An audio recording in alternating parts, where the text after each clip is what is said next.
Hi, it's Laura at Aquamarine18 Tarot and Books. Thanks for stopping by my channel today. Welcome or welcome back. This is my end of month recap for August 2024, which I am filming a good week or more into September, which is later than what I usually film. August was a very overwhelming month for me in some good ways, in some not so good ways. And I haven't really had the time or the quiet time in my house, or frankly the capacity to sit down and actually film my end of month recap. Getting my TBR for September out was a push and also happened into the month, and this recap has just been something that I've been intending to do because I do like having a recap every single month, but you know, it has just not come together. Things have been really hectic, particularly in the latter half of the month of August, which hasn't helped. So I will just share the life updates first, a little bit about what's been going on. I will get into decks I've received this month, that I've worked with the most this month, books that I've completed in the month of August. It feels weird to say this month now that we're well into September. So decks I received in August, decks I worked with in August, books I read in August, where my wish list is at as of September 8th, I think it is, and some other odds and ends, things that I'm thinking about going forward in terms of kind of channel content and 2025 visioning and planner season, and all of those things will come up. I'm sure, as you can tell, I'm a bit scattered. So I'll just start with kind of the harder thing that was in August first, and then, some other things after that. In August, my grandmother, who is amazing, went into hospital. And my grandmother is 97 years old, and she lives in her own house, and she's aging, and she was not doing very well. So that was something that really was my focus for much of August. My grandmother lives 4 hours or 4.5 hours of drive away from where I live. So there was a point during the month that I was racing to get there in pretty short notice with pretty minimal planning. Without my partner, we didn't have a cat sitter planned or anything, in order to visit with my grandmother, in the understanding that I might not get to see her again if I didn't go. So that was difficult, but she is improving. She is out of hospital again, in her home. She is definitely, from what I hear from my parents who are, spending a lot of time with her, that she's actually doing quite a lot better even than when I saw her, several weeks ago, that she's really kind of rebounded and improved in her health.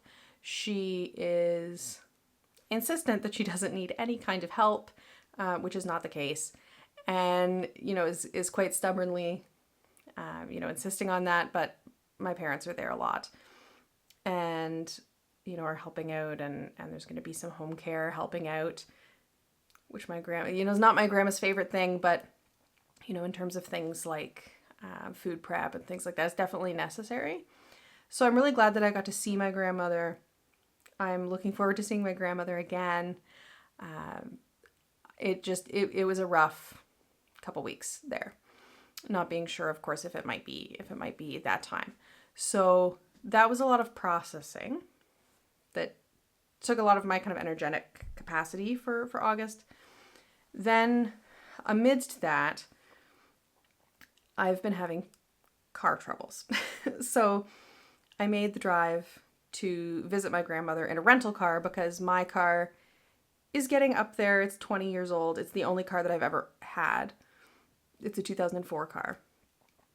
And so I rented a car to go down just, you know, just to be safe. And that was fine. Went there, came back, returned to the rental car, went to go to work the next day, and my car very clearly communicated to me that something was wrong with the transmission. And, you know, transmissions are expensive. And replacing a transmission in that car would cost more than what the car is worth, to be quite frank. So that was stressful. It ended up getting fixed, and it was not a replacement transmission situation. It was a wiring issue. It was a couple $100. I got it fixed. I'm happy with the fact that I got it fixed, but it did kickstart my process of looking to replace my car. And given that I've had this car for so long, I never really test drove when I bought the car that I have. I bought it secondhand in a private sale. You know, it was a good car that came up in terms of budget and only had 80,000 kilometers on it at the time when I got it, and that was what I could get at the time, and it's been absolutely fabulous. But this time I actually, you know, needed to shop around in a different way, and I found that very stressful in some ways, exciting in others, but definitely stressful in its own way, and like dealing with the uncertainty of my car and how reliable it would be. I'm fine with not having a car for a time. I do have a very short commute to work. Like I can walk there provided that the weather is not horrifying. But I do definitely rely on having a vehicle in other ways. You know, things like getting to the veterinarian or getting groceries. Like it is something that I am reliant on. And my partner drives like a work vehicle, a large work truck full of tools with a big cap on it, you know, so I'm not going to drive that. So I bought a car. I bought a car, by which I mean I put down a deposit. I haven't actually got the new car yet, but it was a lot of decision making and lots of, you know, comparing and spreadsheets and all the things that you would expect me to be doing when I'm comparing possibilities. And I made a decision, and after all of the comparing and all of the debating and all of the testing and all of the, you know, ranking different factors and features in terms of order of priority and all of these things, I ended up actually choosing the exact same make and model of car that I have now in the same color. So obviously the year is different. I have not bought another 2004, but I ended up picking the same car effectively. Though the new car is a hybrid and not a exclusively gas vehicle. It's an HEV. So I'm really excited about that, but oh my goodness, was it stressful. I found it very overwhelming. I'm very excited. I will get to, you know, if everything goes to plan, drive my new car home in the first weeks of October. So that's exciting. But it's been an overwhelming process, and I'm definitely feeling the departure of my savings from my account pretty much entirely. Financing rates are not good, so I definitely opted to pay a lot up front to avoid all of that. So that's something. I'm excited, but holy shit, was August ever something. And then there were also just some stresses here and there around my work. My manager was on vacation for a couple of weeks, which meant I was the acting manager. And there is a bit of a joke in the office that when I'm acting manager, because the manager isn't there, that shit happens. Like things just kind of come out of the unexpected and are challenging. Nothing really overwhelmingly difficult happened while I was in the management position, but I of course, feel a particular kind of heightened sense of responsibility around, my coworkers and their well-being and things like that when I'm in that role. So it just felt like a really pressury month. As of August, something exciting to share. As of August, I have had my 2-year anniversary as an apprentice druid in the AODA, Ancient Order of Druids in America. This is exciting because, for folks who don't know, the way that the AODA is structured, the different degrees have different minimum lengths of time that you need to spend in that degree before you can begin process of moving up to the next degree. So candidate is first, and that's a 1-year minimum. Apprentice is next, and that's a 2-year minimum. So I have now hit the 2-year anniversary point where I could, if I felt ready, request to begin the process to move from being an apprentice to being a companion. I do not feel ready, if it wasn't obvious enough. I have been working on my curriculum and my practices and my observances and the different commitments that I've made in the context of the order, and I feel really good about them. I do not feel ready yet. There is one major outstanding piece that I need to complete, and that is an essay on some of the reading materials that are required for the apprentice degree. That's a lot of the texts about or from the Druid Revival, and some historical materials, some different texts like that. There's some ecology reading. We read in Mapinoki as well. So I need to sit down and decide what that's going to look like for me in terms of reflecting on all of that. But I'm feeling really excited and really good. And I'm imagining maybe winter solstice could be a time that I could aim for in terms of thinking about moving up a degree. We will see. But that's exciting druid news. And that's my August. It was a bit messy. I was a bit messy. I feel like I was messy in August. A mess of feelings. So that's where I've been and why my update is so late. Decks I've received this month. I do have decks that I received in August to share. 3 of them. And the first one that I want to talk about is actually the outcome of a trade. And I had a deck trade and I had a lot of fun doing that. It's not something that I've done much of. I participated in a trade train once, but I've never just done a deck trade before, and that was really nice. And so I traded my Numinous Tarot by Cedar McLeod for Numinous Tarot by Cedar McLeod. This deck, for folks who are unfamiliar, has a couple of different editions that it has been printed in. And it's a wonderful, modern, to me very youthful, to us LGBTQ plus centric deck. And I had an older printing, which is no longer available, which was on a glossy cardstock with the gilding. And I traded that one for this version, which is, I believe, the version that is now available, actually. And this one has a linen finish, and it does not have any gilding. So this actually matches the Threadbound Oracle by Cedar McLeod, which I also have. And it just kind of worked out really well that someone was interested in the glossy version or preferred glossy cardstock with the gilding, and I was interested in the linen, and so we just 1-to-1 traded, and I think we're both really happy, so that was exciting. I received a deck that I kind of already had, but it's new to me, this particular copy, and I think, everyone is happy, which is great. The next deck that I received in August, I purchased in August. This one is one that I have been thinking about for quite some time, but feeling like I wouldn't know what to do with it.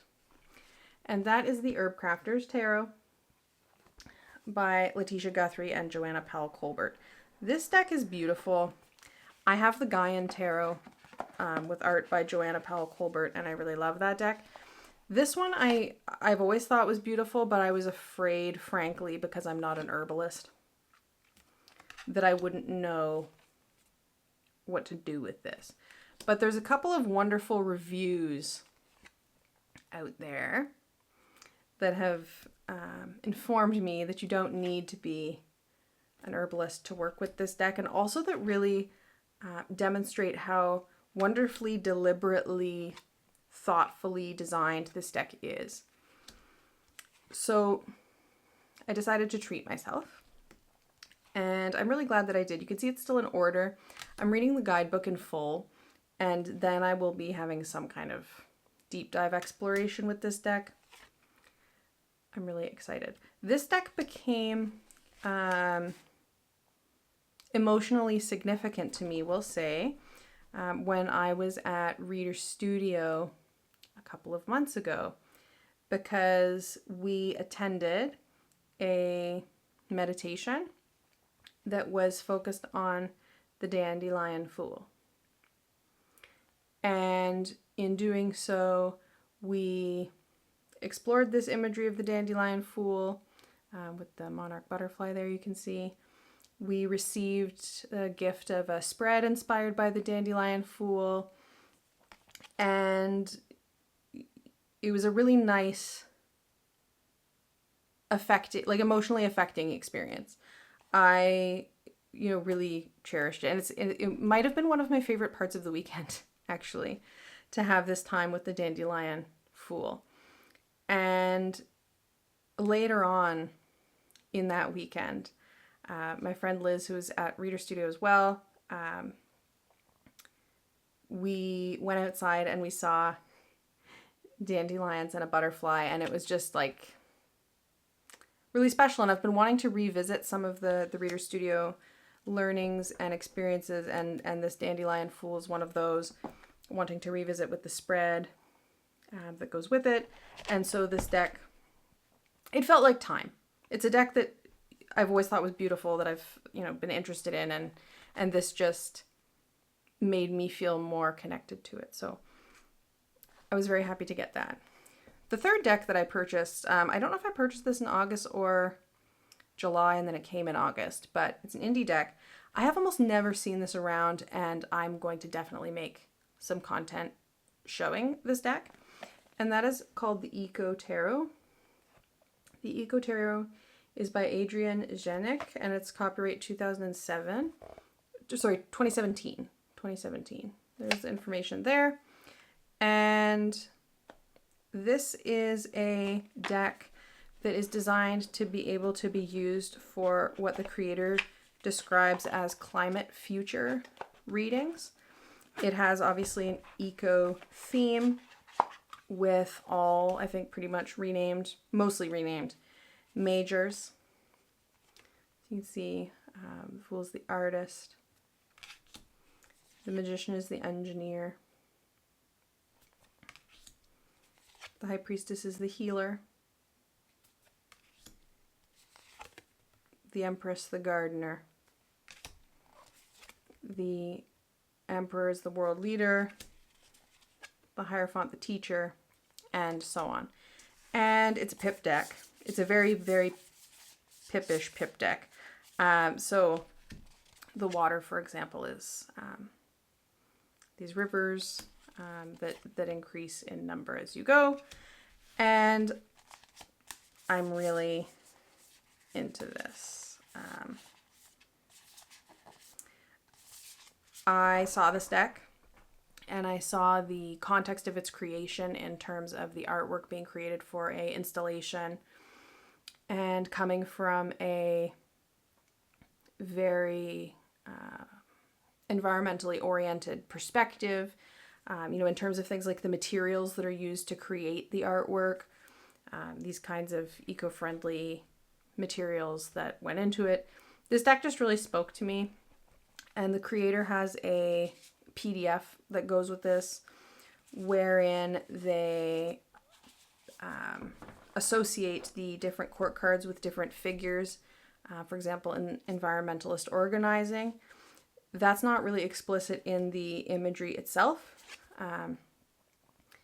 The figures or silhouettes and the titles are in Spanish. I'm really excited about this. So this is definitely one that I will be featuring going forward. I'm really excited to have it and to be exploring it. And I think that between the decks I've just shown, the Herb Crafters and this one, and some of the things that are on my wish list, I'm feeling really drawn right now to decks that feel like really ones that would be a deep dive deck for me, or a deck study for me. I'm feeling really inclined toward deck study and spending longer periods of time working with a particular deck, exploring guidebooks and so on. I'm really feeling the study lately. And I think that it may be just a desire to kind of slow down, feeling like things are hectic and have been hectic in my life lately, that the idea of really kind of, slowing the pace and narrowing the focus a bit feels really good. So I definitely envision some deck deep dive content here on YouTube for me in the not too distant future, but you can't rush these things, right? So maybe not the super near future. We'll see. I'm really excited. So in terms of decks I've worked with most this month, I have been working with a deck that I am going to share a deep dive video about. That is the Great Lakes Tarot. I adore this deck. I have fallen madly in love with this deck. So I live in the Great Lakes region. I grew up on Lake Huron. This deck is full of neighbors to me, neighbors in terms of plant neighbors and animal neighbors, and landmarks, in some cases specific locations. It is created in the United States, so some of the locations are specifically in the United States, like state parks and things like that. But the ecology is very much the one that I know best. And I'm really excited to make a deep dive video to showcase the amazing work in this deck. And it's a deck that it was out of print, but they're doing orders for it. So I think they're printing it again, which is great. I'm really glad that it will be out in the world again. This is the same artist who did the Rust Belt Arcana, which I don't have. I looked at because I adore the artwork in this deck. I have no immediate relationship to the Rust Belt, so it's not familiar in the same way to me. But this deck is amazing. So I've been working with this for all of my daily draws for August and into September. Surprise, fabulous pairing with this is the Compendium of Constellations by Claire Goodchild of Black and the Moon. You wouldn't think aesthetically they would go together. Compendium of Constellations has that kind of tan or taupe background with the constellations on it, and this one has so much black and a stark color, but the two just work together really well. They speak together really well. And so I've been really enjoying that. I also have been lately, for each lunar cycle, choosing one deck to do a reading with at every kind of point of that lunar cycle. So at the new moon, at crescent moon, at first quarter moon, and so on. And I'll just use that deck for the lunar cycle for those lunar readings. And for much of August, that was the Afro Tarot 2. And this just felt like a great deck to choose, in Leo season. I think this deck is beautiful. I hope that it is printed again.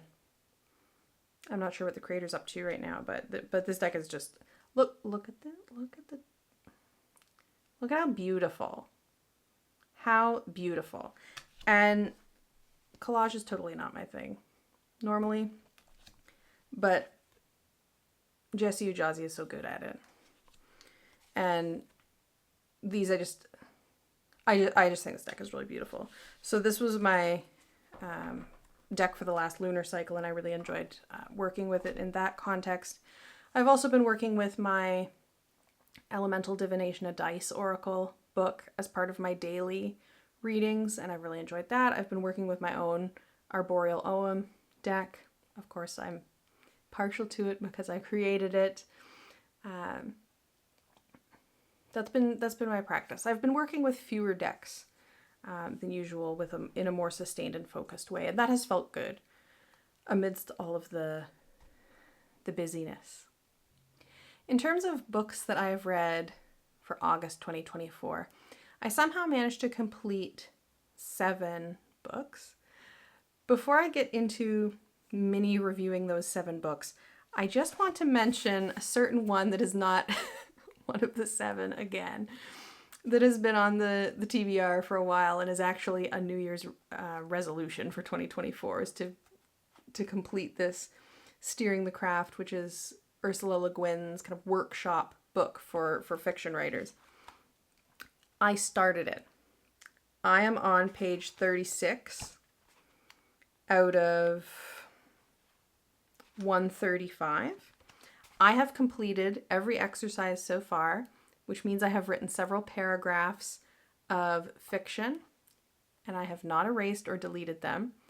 I'm enjoying this. It's just something I'm taking my time with. So the fact that it's not mentioned in the 7 books I've completed does not mean that I forgot about it or that I yet again attempted it and put it down and gave up.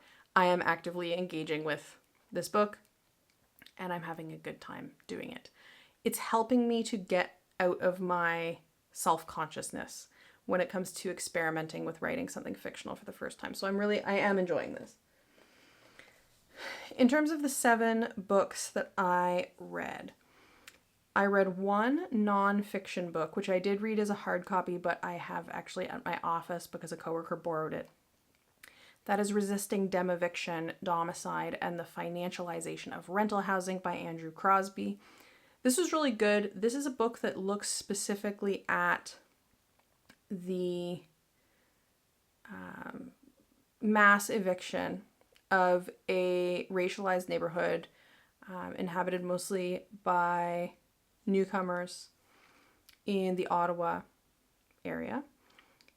It makes some interesting theoretical contributions in terms of understanding the destruction of home as a process.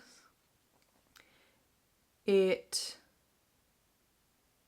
includes a lot of really thorough, I think, well done explaining of the dynamics of gentrification involved in this particular ongoing process.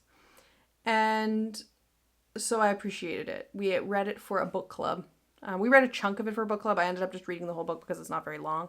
And we discussed it, and we had a really good discussion coming out of that book. And I would recommend this if you're particularly interested in these kinds of topics. I work in a nonprofit focused on preventing housing loss and preventing eviction. So this is kind of squarely in my area professionally. And I also don't live that far from the neighborhoods that the book is talking about. So it was of particular interest in those ways. I read a book that I've been waiting for so long in August. I read the Book of Elsewhere by Keanu Reeves and Chiana Mieville. When I went to my friend's local bookstore, to pick this up, I went so early that they weren't even out on the shelf yet. They were like in the basement. And they eventually sold out of them. I don't know how many they got, but I was happy to score a copy. This is informed by Keanu Reeves' character, Berserker, in a graphic novel series that Keanu Reeves wrote. There is some television in the works based on this. Berserker, is a character who is not precisely immortal, but who is very hard to kill, and when killed comes back to life. And this, as I understand it, was mostly written by China Miéville, informed by Keanu Reeves in a kind of collaborative process. It reads very China Miéville to me. As somebody who really likes China Miéville's work, it reads very much like a China Miéville book to me. I enjoyed it. Do I think that it's my favorite China Miéville book I've ever read? No. Would I suggest it as the first thing you start with if you're interested in trying his work? No. But I do think that it was really interesting. I think that they, I think that they did some really interesting things in terms of timelines and points of view. I think that it is a well-composed book. I enjoyed reading it. I think that if you read the reviews of this, where there are criticisms, like negative reviews, often they seem to be criticizing things that are very much hallmarks and things that you would expect in a China Miéville book. So I think that maybe some folks who didn't care for this came to it fresh to his work and didn't maybe know to expect some of the things that he is known for. But as a fan, I'm a fan. I really like, there's a couple of really good interviews with the two of them. There's also a couple of really shitty ones, to be honest, that ask like completely ridiculous questions. But there are some really good interviews with the two of them talking about their process. And I really enjoy these. They seem to have just really enjoyed working together. And that comes across, I think. Very good. Very strange. China Miéville is an author associated with New Weird, so that shouldn't be super surprising. I really enjoyed this. I will probably give it to my brother. I'm glad I got it in hard copy, though. I'm happy to have it on my shelf. I read The Tale That Twines by Cedar MacLeod, the creator, of course, of the beloved Numinous Tarot, among other decks. The Tale That Twines is a sequel that's a prequel to The Thread That Binds, their first novel in what will be a lengthy series centered around a fantastical library. This is a series that is just cozy. I find it to be very heartwarming. It's a lot lighter than a lot of content that I read. The first book I thought skewed a bit YA. The second book, this one that I just read, The Tale That Twines, I think didn't so much. And as a result, I think I liked it. I liked it better than the first one. It is just magical. Like, if the idea of a magical, fantastical library and magical book binding in a queer normative world with a diverse cast is a thing that appeals to you even remotely, I would say to check out this series. It is just really sweet and special and really nice to read. I really, really liked it. I read The Unrelenting Earth by Kritika H. Rao. This is a sequel to The Surviving Sky. This is a fantasy series. It's a trilogy. This is book 2. The trilogy is very much informed by Hindu philosophy, which is not an area that I am particularly well versed in, but I know that that influence is there. The author has named that influence, and there's definitely Indian cultural components to the series as well. This is a series that is a kind of, not quite post-apocalyptic is the wrong language. People are living on floating islands that float, or rather are flown. They are flying islands above the earth in order to stay above these kind of devastating storms.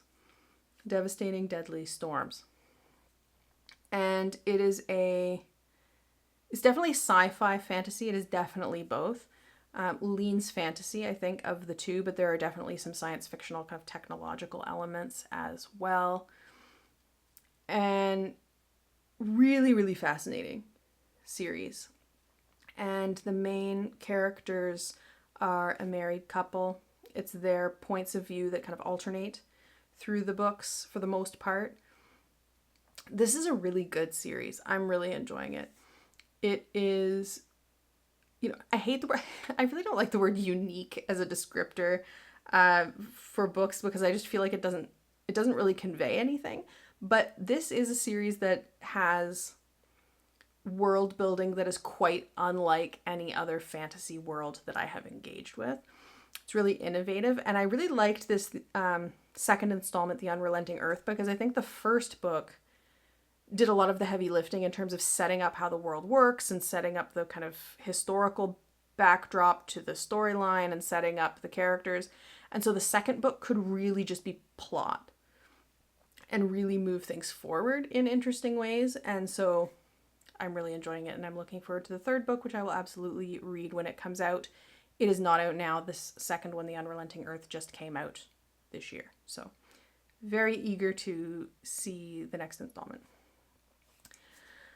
I read Echo of Worlds by M.R. Carey. This is a second book in the Pandemonium duology. So this completed the duology of Pandemonium, excuse me.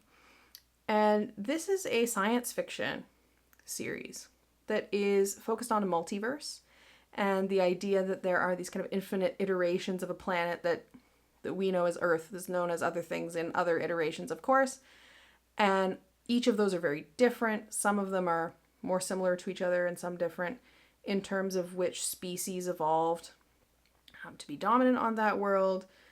So you have kind of rabbit humanoid characters where, you know, that's the community that evolved most in a particular world, or cat people that have evolved on certain worlds. And the Pandemonium includes a number of different of these iterations of the world, these different universes, with the technology to step between them, to step between each other.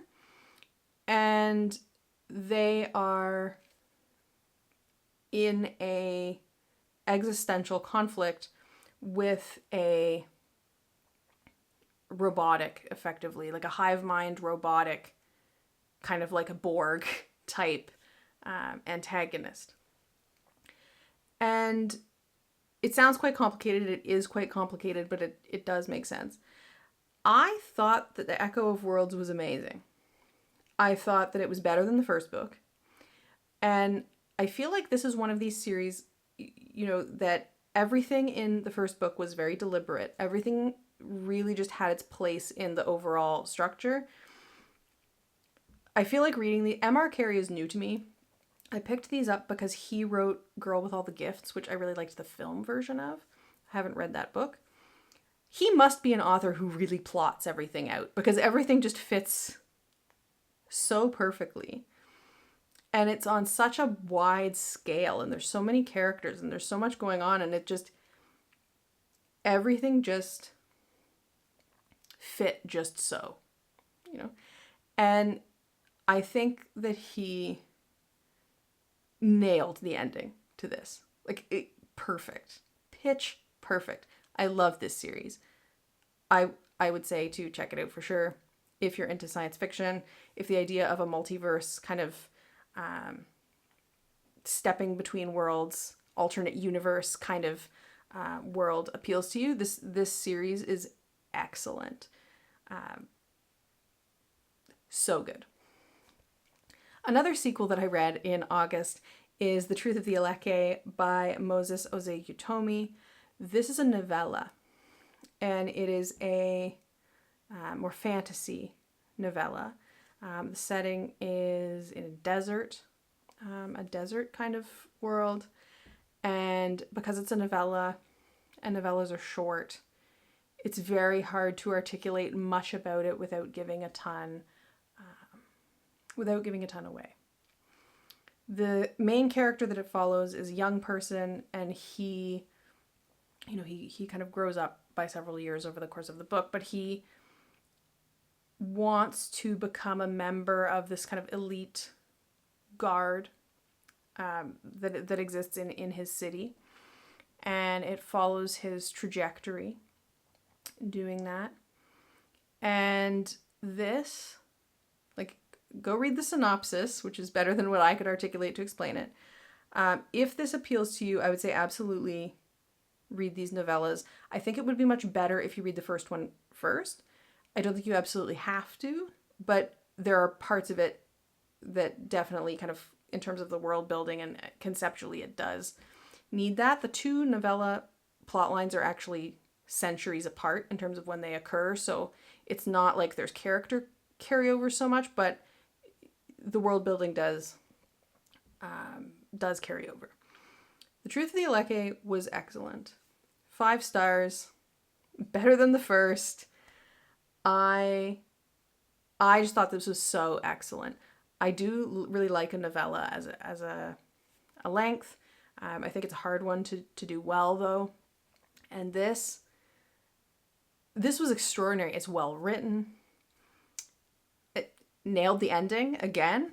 Not everybody who reviewed this book agrees with me there, but I just think what an accomplishment. The Truth of the Aleke was fabulous. 5 stars. I will look for Moses Oziutomi's next work, and I will pick it up, without question. I think that this book was fabulous. The last one that I will mention that I read in August is The Brides of High Hill by Nhi Vo. This is a book in the Singing Hills cycle of novellas. There have been quite a few of these at this point. I think this might be the 5th or 6th in the Singing Hills cycle, which follows Cleric Chi, who is a story monk who gathers stories. And The Brides of High Hill is positioned in terms of like its marketing as being a standalone, one that you can read without reading the rest of the Singing Hills cycle first. And I agree with that. I do think that it works as a standalone. This was my disappointing read. This was my disappointing read of August, and it devastates me to say that because I have loved the Singing Hills cycle up to this point, 4 and 5 stars consistently. I think Nhi Vo is a wonderful author whose work I have enjoyed and that I cherish. The Singing Hills cycle of novellas is special to me. And this just really did not work for me. It didn't feel like it fit for me with the rest of the Singing Hills cycle. The tone felt very different. I feel like a lot of the rest of the stories have a kind of feminist bent to them a little bit. Not super overtly, but it's there. And this one did not. I am going to read the next Singing Hills cycle novella because the others have been so strong. But I'm a little bit devastated, to be honest. I really didn't like it at all. I do not think that it holds up to the rest of the series. I have nothing else to say than that. Nhi Vo is an excellent writer. It is well written. I don't think that Nhi Vo could write a work that was not well written. Her writing is beautiful, but basically everything else about this I did not like. So that's the 7 books I read in August. Next up, I will go to the deck wish list. The deck wish list is not very long. I will just tell you everything that's on my current deck wish list. Some of it has been there since the very beginning of the year, since I started keeping it in this planner. Some of it has not. Some of these things are not even available. Some of them are. We'll just go through quickly just to give you a sense of where I'm at. The Aquarius Rising Oracle, playing card oracle that Charlie Claire Burgess is working on. Not available, not being funded yet, but it's a work in progress. I want that deck for sure. I'm curious what the Deviant Moon Oracle by Patrick Valenza will be like. I'm not going to say that I will definitely get it, but I like the Deviant Moon Tarot a lot. So that's on my to explore list. This is a to explore list, really. So that's on there. Endless Tarot by the creator Eric, who created the Endless Oracle and the Inkwitch Tarot. I know he's doing an Endless Tarot that will correspond to the Endless Oracle. I'm very keen to see what that is like. Again, not completed, not available, but I'm very intrigued. The Sigil Witchery Oracle by Laura Tempest Zakroff, which I believe is being released mass market October 2024. I'm curious to see what this will be like. I just really like Laura Tempest Zakroff's book on sigils. In no way do I assume that means that I will want this deck, but I'm curious to see what it looks like. I'll be keen to see a walkthrough. The Back Pocket Oracle, which are playing cards by Krista of Antiques Tarot. This is firmly wishlist. I don't think they're available to buy just yet, but I am excited for the Back Pocket Oracle. Definitely on the list. Sufi Tarot. My friend recommended this to me, and since she recommended it to me, every time I've looked at it, I've just thought how beautiful this deck is. And it would be a lot of learning for me in terms of the context and the content. But from what I've seen, the guidebook is wonderful. And a couple of times I've seen people post something with the Sufi Tarot, and I haven't necessarily known what deck it was, but my eye just goes to that beautiful artwork. So that's definitely there to explore. If there is a new Blood Moon Tarot printing, I will see what I think of it. That's on the to explore list. I don't know about that one. There's at least one suit renaming in the Blood Moon Tarot that I don't love. So we'll see. We'll see.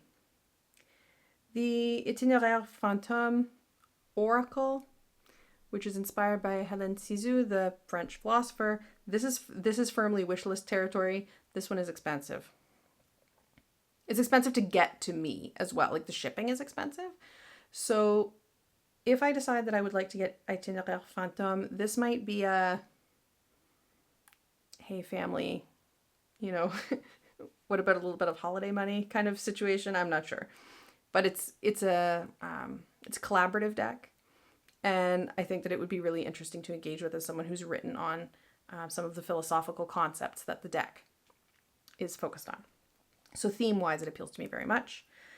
Signs of the Times Oracle by Crystal Banner. I have had my eye on this deck for ages. I've just never gotten it. I feel like because it's mass market, it's one of these things that I'm going, if I add it to my collection, I will do so right when I want to start working with it, because having my bookstore order me a copy will be very quick. So that's definitely one that I have my eye on. My Friend Fire Oracle by Mari in the Sky. This is kind of a companion oracle to the Gentle Tarot. I have saved for notification on Kickstarter when that one launches. I have a strong feeling that that will be a deck that I would love to add to my collection as well. And finally, squarely on the wish list and on Kickstarter right now, the day that I'm filming this anyway, is the Lineages of Change Tarot. This is a collaborative project. Adrienne Maree Brown has a big part of this, and it's very much influenced by the work of Octavia E. Butler. This is something that I've been waiting for a very long time. I definitely want to add Lineages of Change Tarot to my collection, like no question. I haven't backed the Kickstarter yet, mostly because since it's actually being done by a publisher many of whose books I have read and have, who I really like a lot. Since it's being done by a publisher, I think that I can probably get this more affordably through having my local bookstore order me a copy after it's in print than via the Kickstarter, just because the international shipping is challenging. So I may just end up backing the Kickstarter because I'm so excited about this project. It's beautiful. But we'll see. But that's on my list. That's my list for now. Now, things I'm thinking about going forward. I've of course been thinking a lot about 2025 because, you know, 2025 is coming up fast and it's planner season. I got my personal planner for 2025. I got the Kinbor Weeks, and I will share my setup once I have everything set up that are going to be my planner books for 2025 and my journal set up for 2025. I will just say for the Kinbor Weeks, that's exactly what I've been using this year. I just have it in a cover here. The planners are identical other than the front cover. The 2024 and 25, like the layouts and everything are the same. And I plan to keep things largely the same in the weeks. And that's the planner that I use to get me to appointments, to keep track of what I'm doing, keep me from double booking myself ideally. So that one won't be changing too much.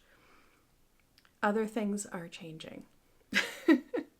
So I will share, the journals and such as they come. I'm thinking about how to use some new layouts and things that will be in my 2025 journal that were not in my 2024 journal. So that's always an exciting thing this time of year. I'm not going to do an unboxing of my planners or anything like that because I feel like looking at blank planners. I mean, actually, I was going to say it's not that interesting, but I totally watch walkthroughs of empty planners to see what the layout is like. I think it's more interesting probably for folks to see what I'm actually doing with them though. So that's how I'll share that. And I am playing around with the idea in my head of doing some kind of something like a depth year in 2025. I have criticisms of depth year as a concept. I've shared them before because I did a modified kind of depth year for myself in 2020 of all years to choose. That kind of went sideways pretty quickly in some ways anyway. But that was when I did read all the unread books on my bookshelf before purchasing any new hard copy books and things like that. And I might bring some of those things back for 2025 with a very different set of motivations than I have had previously. I had to replace my car.